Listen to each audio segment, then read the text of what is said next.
Hello, ladies and gentlemen, boys and girls. I'm Canon photographer RandallMRueff. Today is Tuesday, December the 8th, 2015 AD.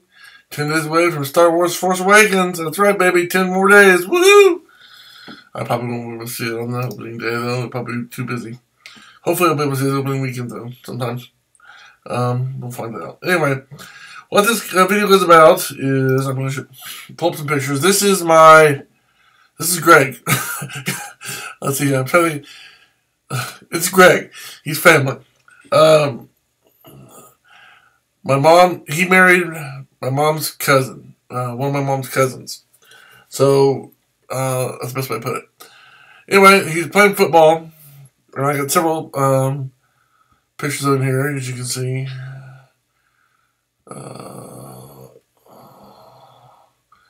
He's getting ready to toss it, and he's looking what he's doing. He's looking around. He saw me in this one. He obviously saw me taking the picture beforehand. He's kind of like getting ready to throw it. So what I want to talk to you about, and let's do this. Can we go to slideshow? Yeah, let's do that. Again, this is just 6 examples. Yeah, real quick. Boom, boom, boom, boom, boom, boom, boom, boom, boom, boom.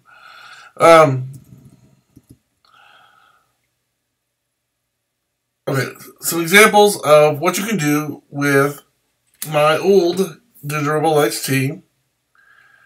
Again, it's over 10 years old, only 8 megapixels, but it still gets good results. Could I get better results, sharper, crisper images with a newer camera? Yeah, probably. New lenses? Yeah, sure, of course. But nonetheless, that's pretty good. 2 things I want to talk to you about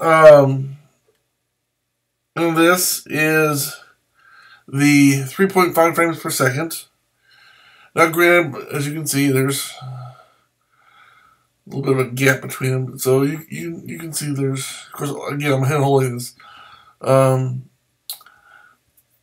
3.5 frames per second for your casual sports isn't too bad when you really think about it.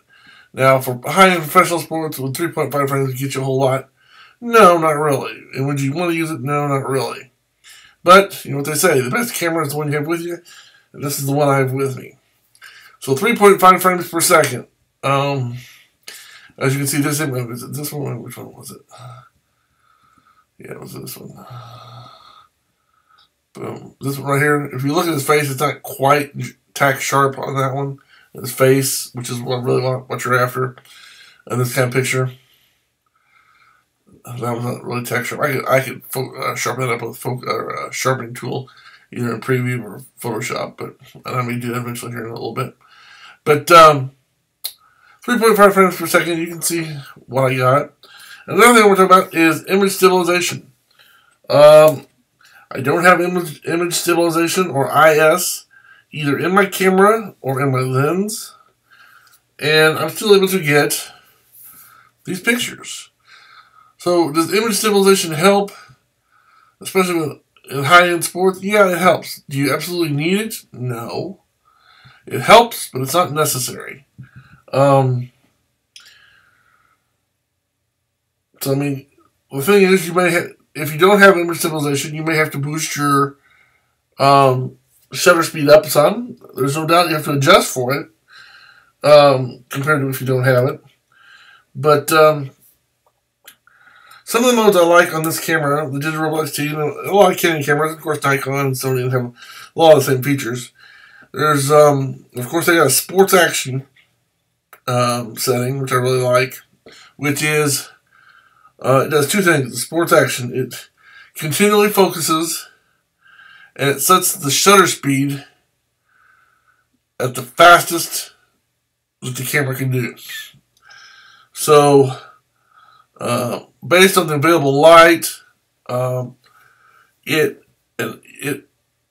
automatically adjusts the ISO, it automatically adjusts the aperture, and it does the fastest shutter speed possible with the available light. So, depending on how much light's available, you can get up to a 1600 ISO, which is as high as my camera goes, and you can get all the way up to I think it's 4,000. Let me check. I think it's 4,000.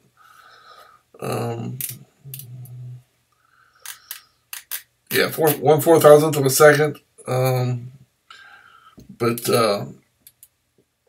So that's one of the great things about it. You can shoot in sports mode, and again, it's not perfect, but it does a good job. Another option you have is no flash mode, where you basically turn it to there's a dot on their dial. You turn it and basically say, you know what? I need to take these pictures without a flash. Either the pop-up flash or an accessory flash. I can't use flash. Do the best you can without flash. And then the camera does what it does. Okay? And then, of course, you got full auto mode. And a lot of times you can do that. You can get away with full auto. Now, see, I'm inside, so the flash pops up when I push the button to focus and set everything up to get the exposure hit. The flash is going to pop up because I'm inside and I don't have enough light. Okay? So, even on full auto. So, but outside would be a different story, of course. We have more light, especially on a good day. So, image stabilization. Do you have to have it? No. Do you have to compensate for it not having it? Yeah, a little bit. 3.5 frames per second. Is that what you want to do for high-end professional sports? No, of course not. Can you get away with some backyard football or baseball with 3.5 frames per second? I can't talk. With 3.5 frames per second? Sure, yeah, of course you can. Now, are you going to get as good results or as many frames? Of course not. Will it be more tack sharp if you have something more modern? Of course. The better the camera, the newer the camera, the better the autofocus points, the better the frames per second, the better the lens you have, the more sharp it's going to be. But my point is, to get some decent and really good pictures, you don't really have to spend a lot of money. Now, obviously, I'm not sending these to Sports Illustrated or my local newspaper. But for family photos, they look really good. This is a really good family photo. All of these are. Especially I like this one right here. I can copy it a little bit, maybe, but when I kind of like that one. That one where he's pointing at me, he's kind of funny too. But you can do some good stuff. Now, I'm not saying great stuff, but you can do some really good stuff with an older camera, an older lens, 3.5 frames per second, no image stabilization, and for the casual non-photographer, these are great pictures. Okay, for the high-end photography, yeah, sure, I can't match up to that because I don't have the high-end gear. That's just a fact. But and you can tell. I mean, as a photographer, I know if I had better equipment, better gear, the images would be sharper. There would be there's a little bit of blur on his hands where he's holding the football in this one. See where he's moving. I realize those hands wouldn't